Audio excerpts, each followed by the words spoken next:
Hello friends, मैं पुष्पराज धाकड़ एक बार फिर से हमारे YouTube channel PP knowledge point पर आपका स्वागत करता हूं।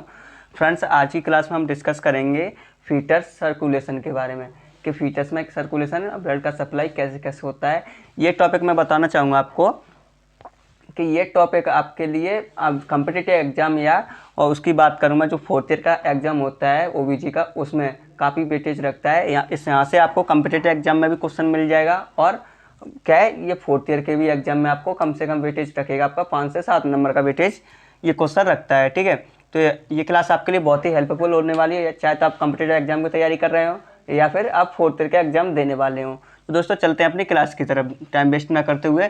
तो मैं क्या पढ़ाऊंगा आज की क्लास में आपको फीटल सर्कुलेशन के बारे में। तो फीटल सर्कुलेशन की मैं बात करूं, सबसे पहले मैं कंपेयर कर लेता हूं कि फीटस में और अडल्ट में जो सर्कुलेशन होता है उसमें क्या क्या डिफरेंट है।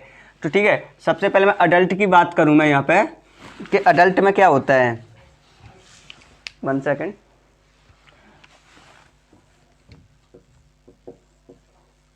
अडल्ट की बात करूं मैं, तो अडल्ट में सबसे पहले क्या होगा, इसकी जो प्योर ब्लड की सप्लाई होगी अडल्ट में, सबसे पहले प्योर ब्लड सप्लाई किसको होता है, इसमें होता है किसको, हार्ट को।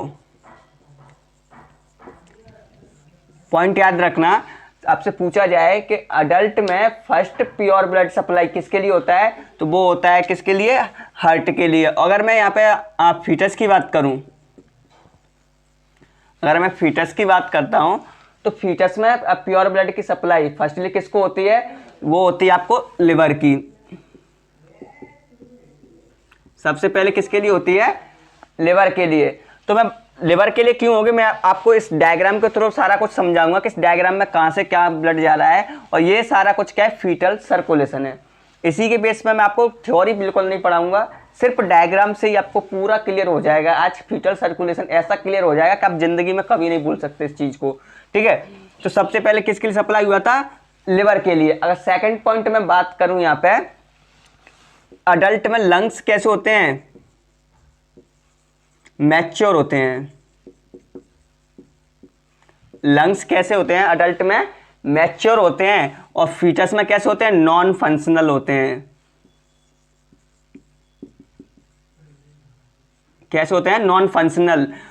जो अडल्ट्स के लंग्स हैं, आपको सबको पता है कि O2 मिक्स करते हैं और CO2 को बाहर निकालते हैं, ये सबको पता है। और बट क्या है, इसमें फीटस में क्या है, लंग्स इमेच्योर होते हैं, या मीन्स नॉन फंक्शनल होते हैं, कोई भी फंक्शन इसका नहीं रहता है। ठीक है, नेक्स्ट डिफरेंस की मैं यहाँ पे बात करूं कि अडल्ट में लंग्स क्या करते हैं, जैसे कि मैंने बताया था अभी, मिक्स करते हैं किसको, O2 को।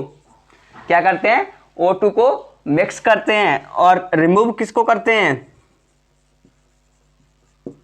CO2 को। क्या कर रहे हैं, ऑक्सीजन को ब्लड में मिक्स कर रहे हैं, और CO2 को ब्लड से लेके बाहर, मतलब एनवायरनमेंट में छोड़ रहे हैं। ठीक है, रिमूव कर रहे हैं बॉडी से।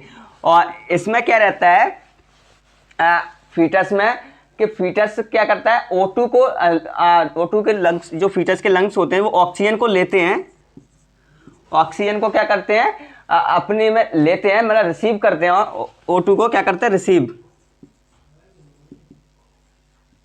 O2 को रिसीव करते हैं, और CO2 को क्या है, ब्लड में छोड़ते हैं, ब्लड में मिक्स करते हैं। किसमें मिक्स करते हैं, किसमें, ब्लड में। तो सिंपल सा मैंने आपको यहाँ पर डिफरेंस बताया है कुछ, तो वो डिफरेंस देखिए कि अडल्ट में जो प्योर ब्लड की सप्लाई होती है, अडल्ट में प्योर ब्लड की सप्लाई होती है, वो सबसे पहले किसको होती है, हार्ट को होती है। किसको हो रही है, हार्ट को हो रही है। और बट फीटस में किसको होती है प्योर ब्लड की सप्लाई, फर्स्टली लिवर को होती है। किसको, लिवर को। और जो अडल्ट के लंग्स है वो क्या है, मैच्योर लंग्स होते हैं। कैसे लंग्स होते हैं, मैच्योर लंग्स होते हैं। बट जो फीटस के लंग्स है वो कहते हैं नॉन फंक्शनल रहते हैं, ये क्या है, फंक्शन नहीं करते हैं। और नेक्स्ट डिफरेंस मैंने यहाँ पे बताया है कि अडल्ट के जो लंग्स होते हैं वो ब्लड में ऑक्सीजन को मिक्स करते हैं। क्या करते हैं, ब्लड में ऑक्सीजन को मिक्स करते हैं, और रिमूव करते हैं बॉडी से किसको, CO2 को। सबको पता है, जनरल सी बात है, आप फर्स्ट ईयर से पढ़ते ही आ रहे हैं कि जो लंग्स होते हैं ऑक्सीजन को ब्लड में मिक्स करते हैं और CO2 को बाहर निकालते हैं। और नेक्स्ट यहाँ पे बात करूं मैं, फीटस में जो लंग्स का कार्य रहता है वो क्या रहता है, फीटस में लंग्स ऑक्सीजन को रिसीव करते हैं, मीन्स ब्लड से ऑक्सीजन को लेते हैं अपने अंदर, और CO2 को ब्लड में मिक्स कर देते हैं। क्या करते हैं? CO2 को ब्लड में मिक्स कर देते हैं। मीन्स दोनों एक दूसरे के अपोजिट जैसा कार्य कर रहे हैं। ठीक है, क्या वर्क है? दोनों का अपोजिट वर्क है। और एक और मैं आपको यहाँ पे फंक्शन बताऊं, इसमें एक और डिफरेंस देखूं मैं, तो एक और डिफरेंस ये रहता है, इसमें बाईपास चैनल, बाईपास चैनल क्या रहता है? अब्सेंट रहता है। क्या रहता है? बाईपास चैनल अब्सेंट रहता है। और इसमें बाईपास चैनल क्या रहता है? प्रेजेंट रहता है। फीटस में बाईपास चैनल, फीटस सर्कुलेशन जो होता है उसमें बाईपास चैनल प्रेजेंट रहते हैं, और जो अडल्ट में क्या रहते हैं? अब्सेंट रहते हैं। ठीक है, तो ये तो मैंने इनकी डिफरेंस की बात कर ली है कि क्या क्या डिफरेंस होते हैं अडल्ट सर्कुलेशन में और फीटल सर्कुलेशन में। अब हम क्या, हमारा टॉपिक क्या था?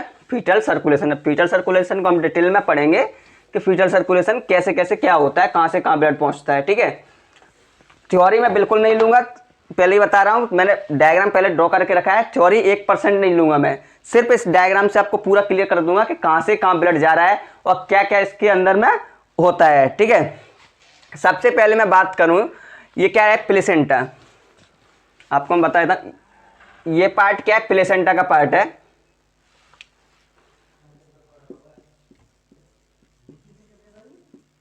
प्लेसेंटा, ये इतना पार्ट मैंने प्लेसेंटा का बनाया। प्लेसेंटा में 2 पार्ट होते हैं, एक होता है IVS इंटरविलस स्पेस, और दूसरा रहता है tertiary villi, intervillous space and tertiary villi. ठीक है, और यहाँ पे मैं इंटरविलस स्पेस की बात करूँ तो इंटरविलस स्पेस में क्या रहता है? 150 ml, कितना? 150 ml ब्लड फिल रहता है। किसमें? इंटरविलस स्पेस के अंदर कितना? 150 ml। और टर्सरी विलाई की बात करूं मैं तो टर्सरी विलाई में कितना रहता है आपका? 350 ml। कितना? ये मैंने प्लेसेंटा पढ़ाऊंगा, मैं आपको क्लियरली बताऊंगा कि अभी क्या है, 4th ईयर के एग्जाम आने वाले हैं, इस वजह से मैं इंपॉर्टेंट टॉपिक को ले रहा हूं। तो इसमें प्लेसेंटा भी एक इंपॉर्टेंट टॉपिक है, मैं उसको बाद में डिस्कस करूंगा। अभी हम क्या पढ़ रहे हैं? Foetal circulation. तो इसमें जनरली बता देता हूँ कि इंटरविलस स्पेस में 150 ml रहता है और टर्सरी विलाई में 350 ml ब्लड क्या रहता है? फिल रहता है। तो मैं टोटल प्लेसेंटा की बात करूं मैं तो टोटल प्लेसेंटा में कितना? 500 ml ब्लड रहता है। कितना? टोटल वॉल्यूम कितना हो गया? 500 ml। ये क्या है? पूरे प्लेसेंटा के अंदर क्या है? ब्लड इतना फिल रहता है। ठीक है गाइस, तो अब मैं यहाँ से सर्कुलेशन स्टार्ट करता हूँ कि कहाँ कहाँ से सर्कुलेशन होता है। ठीक है, और एक और चीज़ जनरली मैं बता दूँ आपको, अभी मैं बताता हूँ कहाँ से क्या। ये सबसे यूट्राइन आर्टरी है। ठीक है, यूट्राइन आर्टरी कहाँ से आती है? मदर से आती है। यूट्राइन आर्टरी मदर से आई और इसने क्या किया? ब्लड को छोड़ दिया कहाँ पे? इंटरविलस स्पेस के अंदर में। ठीक है, ये क्या लेके आएगी? न्यूट्रिएंट्स लेके आएगी आपकी। क्या लेके आएगी ये? न्यूट्रिएंट्स, गैसेस, जो फीटस को नीड होती है, प्रोटीन हो गया, ग्लूकोज, मतलब न्यूट्रिएंट्स हो गए जितने भी, और गैसेस, ऑक्सीजन और ये वगैरह क्या है? ये यूट्राइन आर्टरी मदर के ब्लड से के साथ में लेके आती है। ठीक है, ये उस चीज को, ब्लड को कहाँ छोड़ती है? IBS के अंदर में, इंटरविलस स्पेस के अंदर। एक चीज आपको ध्यान रखनी है, इंटरविलस स्पेस और टर्सरी विलाई के बीच में क्या होता है? एक्सचेंज होता है। इस चीज को याद रखना, क्या होता है? एक्सचेंज होता है। एक्सचेंज वो भी किसका होता है? कभी भी आप ये नहीं रख देना कि ब्लड का एक्सचेंज होता है। किसका? ब्लड का। कभी भी ब्लड का एक्सचेंज नहीं होता है। किसमें? IBS के अंदर और टर्सरी विलाई के बिटवीन में क्या है? ब्लड का एक्सचेंज कभी भी नहीं होता है। इसके अंदर सिर्फ किसका एक्सचेंज होता है? गैसेस एंड न्यूट्रिएंट्स का। किसका? गैसेस एंड न्यूट्रिएंट्स का क्या है? एक्सचेंज होता है। ठीक है, तो IBS से हम सर्कुलेशन से क्या देंगे फीटस को? वही न्यूट्रिएंट्स एंड गैसेस देंगे जो उसको नीड है, वही तो प्रोवाइड करवा रहे हैं। तो क्या है? वही प्रोवाइड होगी इसमें। तो IBS और टर्सरी विलाई के अंदर में गैसेस एंड न्यूट्रिएंट्स का एक्सचेंज हुआ, और ये टर्सरी विलाई के अंदर क्या है? गैसेस आ गई और न्यूट्रिएंट्स। गैसेस एंड न्यूट्रिएंट्स आ गई, तो ये किसके थ्रू? यहां पे क्या है? पहले ये ब्लड जाएगा कहाँ? टर्सरी विलाई वाला। ये IBS वाला ब्लड IBS में रह गया, बट टर्सरी विलाई वाला ब्लड कहाँ जा रहा है आपका? ये आगे की तरफ, फीटस की तरफ जा रहा है। ठीक है, ये क्या है? अम्बिलिकल वेन होती है यहाँ पे मैं बताने वाला था आपको। फर्स्टली क्या है? 2 अम्लाइकल वेन होती हैं। कितनी? 2 अम्लाइकल वेन होती हैं, ठीक है। 2 अम्लाइकल वेन होती हैं, बट क्या होती है, एक अम्लाइकल वेन। कौन सी 2 अम्लाइकल कौन सी होती है? राइट एंड लेफ्ट, ठीक है। Right and left umbilical when होती है, बट राइट अम्लाइकल जो वेन होती है वो क्या है, 4th मंथ पे, कितने पे, 4th मंथ पे डिसअपियर हो जाती है। कितने पे? 4 मंथ पे, याद रखना। तो सिर्फ एक ही अम्लाइकल वेन यहाँ पे रिमेनिंग रहती है, ठीक है। एक ही अम्लाइकल वेन रिमेनिंग हो रही, तो इस अम्लाइकल वेन के थ्रू ब्लड गया, अम्लाइकल वेन के थ्रू फीटस की तरफ जा रहा है। अब यहाँ पे एक चीज मिलती है हमें कि यहाँ से ब्लड लिवर की तरफ जाता है। फर्स्टली ब्लड लिवर की तरफ चला गया, यहाँ पे क्या है, बाईपास चैनल हो गया है। ये क्या है? बाईपास चैनल है।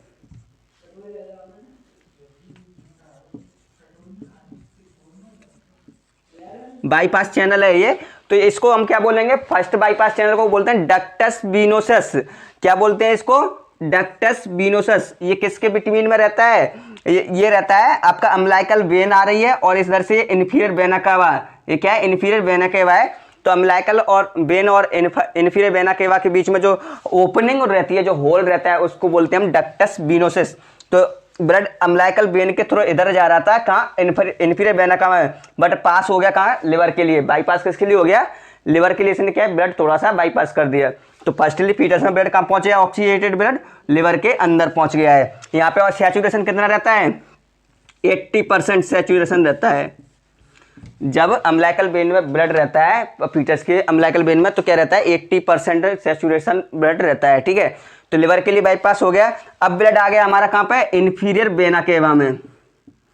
इन्फीरियर वेना केवा से ब्लड पहुंच गया आपका राइट एट्रियम में। कहाँ पे आ गए हम? राइट एट्रियम में। राइट एट्रियम में से ब्लड आपका 1/2 पार्ट, इसका 1/3 पार्ट किसके लिए? लेफ्ट फोरामेन ओवालिस, फोरामेन ओवाइल के थ्रू राइट लेफ्ट एट्रियम में चला जाता है। किसमें? फोरामेन ओवाइल के थ्रू लेफ्ट एट्रियम में चला जाता है। कितना? 2/3 पार्ट जाता है इसका। कितना? 2/3 पार्ट ब्लड। जितना मतलब टोटल ब्लड आ रहा था, इसमें से कुछ ब्लड तो लिवर के लिए चला गया, और इसमें से कुछ ब्लड लिवर के पे जाने के बाद जितना रिमेनिंग ब्लड बचाता है, जिसका मेन ब्लड ज़्यादातर ब्लड किस में चला जाता है? थोड़ा सा ब्लड लिवर के लिए जाता है, बट ज़्यादातर ब्लड किस में जाता है? इन्फीरियर वेना केवा में अंदर जाता है। कितना? इन्फीरियर वेना केवा के अंदर चला जाता है। इन्फीरियर वेना केवा से ब्लड कहाँ पहुंच गया? आपका राइट एट्रियम में। और जितना राइट एट्रियम में ब्लड पहुंचा था, उतना इसका 2/3 पार्ट, कितना? 2/3 पार्ट कहाँ पे पहुंच गया है? लेफ्ट एट्रियम में, ठीक है। तो ब्लड कहाँ पे आ गया? ये फोरामेन ओवल है, फोरामेन ओवल है, तो इसके लेफ्ट एट्रियम में ब्लड पहुंच गया। अब उसका कुछ रिमेनिंग पार्ट, 1/3 पार्ट, इसका 1/3 पार्ट कहाँ पे पहुंच जाता है? राइट एट्रियम से राइट वेंट्रिकल में। कहाँ पे? राइट एट्रियम से राइट वेंट्रिकल। 2 जगह ब्लड पहुंच गया है। कहाँ पे? एक तो लेफ्ट एट्रियम में पहुंच गया है, एक राइट वेंट्रिकल में पहुंच गया है, ठीक है। यहाँ पे कितना आया? 2/3 पार्ट आ गया है। यहाँ पे कितना आया? 1/3 पार्ट ब्लड आ गया है, ठीक है। यहाँ तक सारा कुछ समझ में आया। अब नेक्स्ट स्टेप चलते हैं हम। अब यहाँ से इधर क्या है? पल्मोनरी आर्टरी है, और इधर क्या निकलेगा? ये लेफ्ट एट्रियम का ब्लड कहाँ पहुँच जाएगा? लेफ्ट वेंट्रिकल में पहुँच जाएगा। ये ट्राइकस्पिड वाल्व के थ्रू इसमें आया था, और बाइकस्पिड वाल्व के थ्रू इसमें आ जाएगा, ठीक है। तो जो आयोटा होता है, ये आयोटा निकलेगा यहाँ से लेफ्ट वेंट्रिकल से। अब ये लेफ्ट राइट वेंट्रिकल में जो ब्लड आया था, राइट वेंट्रिकल में ब्लड आया, ये राइट वेंट्रिकल का ब्लड जाए, वैसे जाना चाहिए रिजल्ट में कहाँ जाता है? लंग्स में जाना चाहिए, बट क्या है? लंग्स को बाईपास करके कहाँ पहुँच जाता है? ये डिसेंडिंग आयोटा से मिल जाता है। इधर जाना चाहिए था, कुछ ब्लड इधर चला जाता है, बट बाईपास कहाँ के लिए हो जाता है? लंग्स को बाईपास करके कहाँ पहुँच जाता है? ये डिसेंडिंग आयोटा से ये यहाँ पे मिलती है। तो जो डिसेंडिंग आयोटा से मिलती है, इसको क्या बोलते हैं हम? Ductus arteriosus. क्या बोलते हैं? Ductus arteriosus. ये क्या है? सेकंड बाईपास चैनल है, नहीं सॉरी, ये थर्ड बाईपास चैनल है। सेकंड क्या है? फोरामेन ओवल है, ये सेकंड है। ये सेकंड बाईपास चैनल है, और जो डक्टस वीनोसिस है वो क्या है? थर्ड बाईपास चैनल है। तो यहाँ पे मैंने बताया था फीटस के अंदर की सर्कुलेशन के अंदर क्या है? बाईपास चैनल प्रेजेंट रहते हैं। फर्स्ट कौन सा रह गया आपका? डक्टस वीनोसिस हो गया, जो बाईपास कर रहा था लिवर के लिए। सेकंड कौन सा है? फोरामेन ओवल है, जिस बाईपास कर रहा है किसको? हार्ट के लिए। और थर्ड कौन सा है? डक्टस आर्टेरियोसिस है, जो बाईपास कर रहा है किसके लिए? आपका लंग्स के लिए, ठीक है। तो मैंने बताया था लंग्स यहाँ से O2 तो लेता है, बट इसमें क्या है, CO2 छोड़ता है। तब CO2 छोड़ेगा तो यहाँ से क्या है, ब्लड का सैचुरेशन क्या है, कम होता जाता है, धीरे धीरे क्या है, कम होता जाता है। तो मैं बताऊँगा कितना कितना रहता है इसमें। तो ये पल्मोनरी आर्टरी से इसने बाईपास चैनल को क्रॉस करके लंग्स को थोड़ा ब्लड दिया डक्टस विनोसस के थ्रू, और सारा ब्लड कहाँ पे आ गया, डिसेंडिंग आयोटा में आ गया था, ठीक है। अब यहाँ की ये प्रोसेस हो गई। अब मैं चलता हूँ यहाँ पे लेफ्ट वेंट्रिकल के पास में। लेफ्ट वेंट्रिकल से ब्लड कहाँ पे पहुँचा, आयोटा के अंदर। आयोटा के बाद में क्या, आर्च ऑफ आयोटा आता है। आर्च ऑफ आयोटा के बाद में डिसेंडिंग आयोटा। डिसेंडिंग आयोटा आया था, वहाँ पे क्या मिल गया, ये डक्टस आर्टेरियोसिस मिल गया था। डक्टस आर्टेरियोसिस किसके बीच में रहता है, आपका पल्मोनरी आर्टरी और डिसेंडिंग आयोटा के बीच में जो कनेक्शन रहता है उसको बोलते हैं हम डक्टस आर्टेरियोसिस, ठीक है। अब यहाँ पे थोरेसिक, डिसेंडिंग आयोटा के बाद में क्या है, थोरेसिक आयोटा। क्या आया था, थोरेसिक आयोटा। अब यहाँ से ध्यान दें, थोड़ा कंफ्यूज हो सकते हो आप। थोरेसिक आयोटा के बाद में ये आयोटा आपका डिवाइड हो जाता है कितने में, 2 ब्रांच तो निकलती हैं, कितनी, 2 ब्रांच। 2 ब्रांच तो निकलती है किसकी, एक्सटर्नल इलियक आर्टरी की। कितनी, 2 ब्रांच निकली है एक्सटर्नल इलियक आर्टरी की। और सेम 2 ब्रांच निकलती हैं आपकी, ये सेम 2 ब्रांच निकलती है किसकी, इंटरनल इलियक आर्टरी की। ध्यान देना, 2 ब्रांच एक्सटर्नल इलियक आर्टरी और 2 ब्रांच इंटरनल इलियक आर्टरी की, ठीक है। 2 ब्रांच निकल गई। अब नेक्स्ट स्टेप यहां से आता है कि इंटरनल इलियक आर्टरी जो रहती है, यहां से 2 ब्रांच और निकलती है। वो किसकी निकलती है, हाइपोगैस्ट्रिक आर्टरी की। किसकी निकलती है, हाइपोगैस्ट्रिक आर्टरी। और जो ये 2 ब्रांच निकली, अब यहां से 2 ब्रांच इसकी निकली किसकी, हाइपोगैस्ट्रिक आर्टरी की। और इसमें से 2 ब्रांच, 2 आर्टरी जो निकलती हैं वो कौन सी रहती है, अम्बलाइकल आर्टरी। ये कौन सी है, अम्बलाइकल आर्टरी।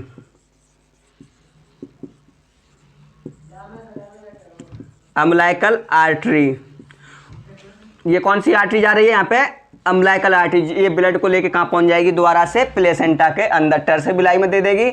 और फिर यहाँ से जो CO2 वगैरह का जो वेस्ट प्रोडक्ट है उसका एक्सचेंज हो जाएगा। ब्लड का एक्सचेंज तब भी नहीं होगा। अब यहाँ ये टर्सरी विलाई किसको, IBS को वेस्ट प्रोडक्ट दे देगी। IBS किस में डाल देगा, यूट्राइन आर्टरी में, और ये मदर के ब्लड में मिक्स हो जाती है, ठीक है। तो सिंपल सा लॉजिक ये था, यहाँ से ब्लड एक्सचेंज नहीं हो रहा था, सिर्फ क्या न्यूट्रिएंट्स एंड गैसेस एक्सचेंज हो रहे, और इसने क्या है, वेस्ट प्रोडक्ट को एक्सचेंज कर दिया। तो मैं अब कहाँ पे थे हम, अम्बलाइकल आर्टरी के पास में। अम्बलाइकल आर्टरी तक पहुँचते पहुँचते इसमें क्या रहता है आपका, 50 to 60, कितना, 50 to 60 O2 सैचुरेशन रहता है। कितना रहता है, 50 to 60% O2 सैचुरेशन रहता है। मैंने यहाँ पे स्टार्टिंग किया था 80% सैचुरेशन किया था, और यहाँ पे कितना बच गया, 50 to 60% बच गया। मीन्स 20% ऑक्सीजन किसको, फीटस ने अपने बॉडी में क्या है, यूज कर लिया है। कितना, 20%, ठीक है।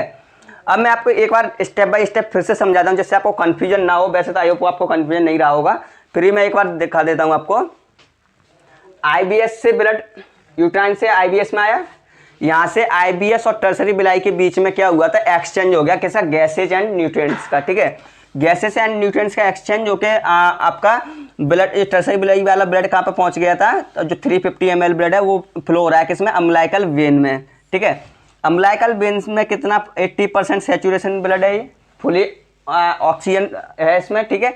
अब एक ब्लड जा रहा है अम्बलाइकल वेन में, ठीक है। अम्बलाइकल वेन से ये इसने बाईपास कर दिया लिवर के लिए। इस चीज़ को बोलते हैं, जो बाईपास चैनल है उसको बोलेंगे फर्स्ट बाईपास चैनल रहता है। कौन सा, फर्स्ट बाईपास चैनल, ठीक है। फर्स्ट बाईपास चैनल जो रहता है ये किसके बीच में रहता है आपका कनेक्शन, ये रहता है इन्फीरियर वेना कैवा। ये क्या है, इन्फीरियर वेना कैवा है, inferior vena cava and umbilical when के बीच में जो कनेक्शन रहता है उसको बोलते हैं डक्टस विनोसस, ठीक है। नेक्स्ट, अब इन्फीरियर वेना कैवा में जो ब्लड आया था, इन्फीरियर वेना कैवा का ब्लड कहाँ पर पहुंच जाएगा, ये फ्लो होते हुए राइट एट्रियम में पहुंचेगा। राइट एट्रियम में से 2/3 पार्ट ब्लड किस में पहुंच जाता है, लेफ्ट एट्रियम में पहुंच जाता है, और 1/3 पार्ट किस में आ जाता है, राइट वेंट्रिकल में आ जाता है। कितना, 1/3 पार्ट, ठीक है।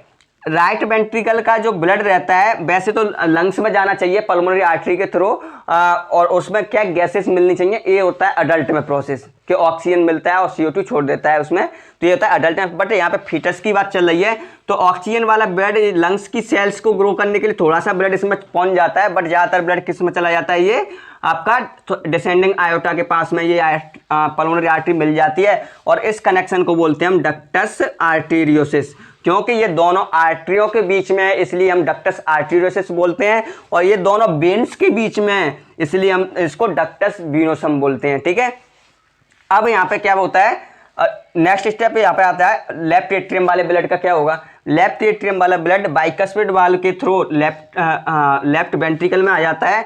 लेफ्ट वेंट्रिकल से आयोटा निकलता है, सबको पता है, जग जाहिर है ये कि आयोटा इसमें से निकलता ही निकलता है, कोई नई बात नहीं है। आयोटा निकला, इसमें से क्या आर्च ऑफ आयोटा निकलती है, इसकी नेक्स्ट पार्ट रहता है आयोटा का, क्या आर्च ऑफ आयोटा रहता है। उसके बाद में आयोटा आता है डिसेंडिंग आयोटा। डिसेंडिंग आयोटा मैंने बताया ही था आपको, डक्टस वीनोस आर्टेरियोसिस बनना है, यहाँ पे इसमें ब्लड छोड़ रहा है ये, तो क्या है डिसेंडिंग आयोटा में पहुंच गया। फिर थोरेसिक आयोटा आ गया, इसका क्या है, ये आयोटा का ही पार्ट है। नेक्स्ट पार्ट कौन सा, थोरेसिक आयोटा। इसके बाद में और भी आता है एब्डोमिनल आयोटा भी आता है मेरे ख्याल से, हाँ ठीक है, या थोरेसिक आयोटा वही हो जाता है एब्डोमिनल आयोटा। और नेक्स्ट इसमें क्या रहता है, यहाँ से 2 ब्रांच निकलती है, मतलब 4 ब्रांच चल रहे, 2 ब्रांच, ठीक है। 2 ब्रांच निकलेंगी किसकी, एक्सटर्नल इलियक आर्टरी की, और 2 ब्रांच निकलती है आपकी किसकी, इंटरनल इलियक आर्टरी। हाँ, जैसा कि मैंने कहा था आपको कि यहाँ पे क्या एब्डोमिनल आयोटा रहता है, क्या है, एब्डोमिनल आयोटा रहता है यहाँ पे, ठीक है। तो एब्डोमिनल आयोटा से कौन सा निकलता है, एक्सटर्नल इलियक आर्टरी और इंटरनल इलियक आर्टरी निकलती है, ठीक है। 2 ब्रांच रहती है सबकी। अब नेक्स्ट यहाँ पे इंटरनल इलियक आर्टरी से 2 ब्रांच निकलती है, उनको बोलते हैं हम हाइपोगैस्ट्रिक आर्टरी। क्या बोलेंगे उनको, हाइपोगैस्ट्रिक आर्टरी। ब्लड सर्कुलेशन हो रहा है, ब्लड साथ साथ में यूज भी हो रहा है, ऑक्सीजन और न्यूट्रिएंट्स को फीटस क्या है यूज कर रहा है, फीटस की सेल्स क्या है इसमें यूज कर रही हैं। तो हाइपोगैस्ट्रिक आर्टरी से 2 ब्रांच फिर निकलती हैं, वो कौन सी रहती है, अम्बिलिकल आर्टरी। ये 2 अम्बिलिकल आर्टरी हैं, और यहाँ तक ब्लड पहुँचते पहुँचते जैसा मैंने बताया था आपका 50 to 60% सेचुरेशन ब्लड रह जाता है, कितना 50 to 60%। और जो अम्बिलिकल आर्टरी रहती है ये ब्लड किसको डाल देती है, फिर से प्लेसेंटा को सप्लाई कर देती है। ये है आपका पूरा फीटस सर्कुलेशन, ठीक है। कोई कहता है कि भैया लंग जो फीटस का हार्ट हो या अडल्ट का हार्ट हो, सारा कुछ किसके लिए धड़कते हैं, सिर्फ आपको न्यूट्रिएंट्स एंड पंपिंग करवाने के लिए, गैसेस और न्यूट्रिएंट्स प्रोवाइड करवाने के लिए। कोई लव सब वाला फॉर्मूला नहीं है यहाँ पे, किसी भी लव सब के लिए कोई भी क्या है धड़कन नहीं होती है, ना कोई गर्लफ्रेंड ना बॉयफ्रेंड के धड़कन नहीं होती है। उनकी एक बेसिक नीड है, उसको प्रोवाइड करवाने के लिए आपका हार्ट क्या है, कॉन्ट्रैक्ट एंड रिलैक्सेंट होता है। ये सब फालतू की बात है कि आपका लव के लिए हो रहा है या आपकी गर्लफ्रेंड के लिए हो रहा है, ऐसा वैसा ऐसा कुछ नहीं होता है, ठीक है। अब यहाँ पर नेक्स्ट बात आती है आपकी कि इन जो आपकी डक्टस वीनोसम बनना है, फोरामेन ओवैली बनना है और डक्टस आर्टेरियोसिस बनना है, इनका बाद में क्या होता है, कुछ ना कुछ तो होता ही होगा ना इनका। तो मैं आफ्टर बर्थ, जब बच्चों के बर्थ हो जाती होगी तो ये नॉर्मल कैसे होते हैं, जब क्योंकि पहले क्या है इसमें रहता है एबनॉर्मल है, तो अगर बच्चे को बर्थ हो जाएगा उसके बाद में अडल्ट जैसा सर्कुलेशन होना चाहिए, तो वो कैसे होता है। तो सबसे पहले बाईपास चैनल हमने कौन सा पढ़ा, डक्टस वीनोसम, डक्टस वीनोसम। तो डक्टस वीनोसम की मैं बात करूं तो ये किसके चैनल बिटवीन है, ये आपका इंफीरियर वेना कैवा और अम्बिलिकल वेन के बीच में, किसके बीच में, इंफीरियर वेना कैवा और अम्बिलिकल वेन के बीच में इसका क्या है, कनेक्शन है, ठीक है। और इसकी जो आफ्टर बर्थ जो क्लोजिंग होती है वो फिजियोलॉजिकल क्लोजिंग की बात करूं मैं, physiological closing after birth 5 minute, 5 minute after birth इसकी क्या है, फिजियोलॉजिकल क्लोजिंग हो जाती है। और एनाटॉमिकल क्लोजिंग की बात करूं मैं, एनाटॉमिकल क्लोजिंग की बात करूं 7 डेज आफ्टर। अगर इसकी एनाटॉमिकल क्लोजिंग देखूं मैं किसकी, डक्टस वीनोसम की, आपकी कितने पर होता है एनाटॉमिकल क्लोजिंग, 7 डेज पर रह जाता है, ठीक है। और इसका जो रिमेनिंग पार्ट बचता है उसको क्या बोलते हैं, जो इसका रिमेनिंग पार्ट जो रेमिनेंट बचता है, जब क्लोजिंग है तो उसके जो रिमेनिंग पार्ट बचेगा, रेमिनेंट पार्ट बचेगा, इसको बोलेंगे लिगामेंटम वीनोसम। क्या बोलेंगे, लिगामेंटम विनोसम। किसका? ये डक्टस विनोसम की बात हो गई। देखिए डक्टस विनोसस में क्या होता है और कब ये क्लोज होता है। इनकी क्लोजिंग बहुत इंपॉर्टेंट है, आपसे क्या है कॉम्पिटिटिव एग्जाम में इनकी क्लोजिंग क्या है पूछी जाती है। ठीक है, नेक्स्ट मैं बात करता हूँ फोरामेन ओवालिस। सेकंड बाईपास चैनल कौन सा है? फोरामेन ओवालिस। ये किसके बीच में आपको सबको दिख रहा है? Right atrium and left atrium के बीच में कनेक्शन है। किसके बीच में कनेक्शन है? Right atrium and left atrium के बीच में। ठीक है, और ये किसको बाईपास कर रहा है? हार्ट को बाईपास कर रहा है। और नेक्स्ट क्या है इसकी फिजियोलॉजिकल क्लोजिंग। इसकी फिजियोलॉजिकल क्लोजिंग होती है आपकी कितने दिन पे? आफ्टर 5 मिनट बाद में ही। कितनी? After 5 minute. सबकी फिजियोलॉजिकल क्लोजिंग कितनी? आफ्टर 5 मिनट होती है। आफ्टर 5 मिनट इसकी फिजियोलॉजिकल क्लोजिंग हो जाती है। और इसकी एनाटॉमिकल क्लोजिंग कितने ईयर पे होती है? इसमें ईयर में होती है, तो इसका आफ्टर 1 ईयर।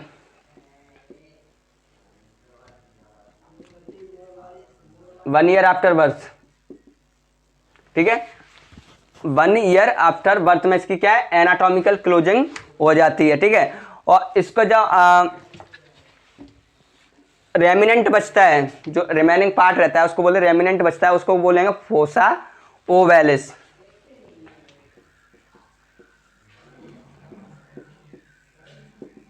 क्या बोलेंगे इसको? फोसा ओवैलिस। इसका रेमिनेंट पार्ट बचता है किसका? फोरामेन ओवैले का जो रेमिनेंट पार्ट बचता है उसको बोलेंगे फोसा ओवैलिस। ठीक है, अब नेक्स्ट मैं बात करूं यहाँ पे किसकी? आपका बचता है लास्ट में कौन सा? Third, ductus arteriosus. Ductus arteriosus की जो कनेक्शन है वो किसके बीच में? Pulmonary artery and ductus venosus, sorry pulmonary artery and iota के बीच में। आयोटा में भी कौन सा? डिसेंडिंग आयोटा के बीच में। किसके लिए सब कनेक्शन हो रहा है? ये डिसेंडिंग आयोटा के पास में हो रहा है, इसलिए pulmonary artery and descending iota के बीच में। ठीक है, इसकी जो फिजियोलॉजिकल क्लोजिंग है वो कब होती है? आफ्टर 5 मिनट बर्थ पे ही इसकी भी क्लोजिंग हो जाती है। ठीक है, आफ्टर 5 मिनट की बर्थ में। ये बाईपास किसको कर रहा है? लंग्स को कर रहा है। किसको बाईपास कर रहा है? लंग्स को कर रहा है। और इसकी जो एनाटॉमिकल क्लोजिंग है आफ्टर 3 मंथ बाद इसकी क्या है? एनाटॉमिकल क्लोजिंग हो जाती है। कब होती है? आफ्टर 3 मंथ बाद।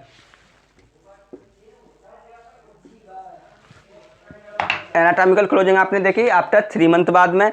और इसका जो रेमिनेंट बचता है इसको क्या बोलते हैं हम? Ligamentum arteriosus. लिगामेंटम आर्टेरियोसिस हम बोलते हैं इसको। क्या बोलेंगे? Ligamentum arteriosus. तो आर्टेरियोसिस।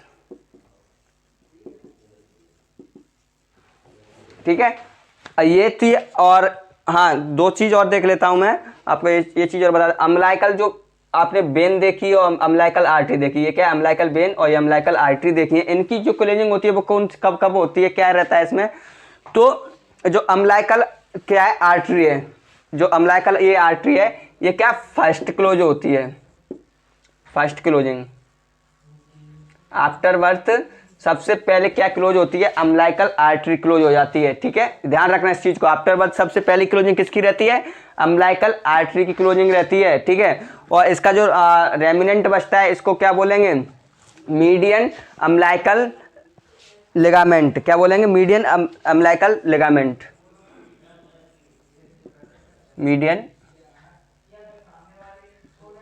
Umbilical ligament. ठीक है, और जो आपका अम्लाइकल वेन है उसकी क्या सेकंड क्लोजिंग रहती है आफ्टर बर्थ में। ये क्या? सेकंड क्लोजिंग रहती है। सेकंड टाइम क्लोजिंग रहती है किसकी? अम्लाइकल वेन की। और इसको क्या बोलेंगे? Ligamentum teres. क्या बोलते हैं इसको?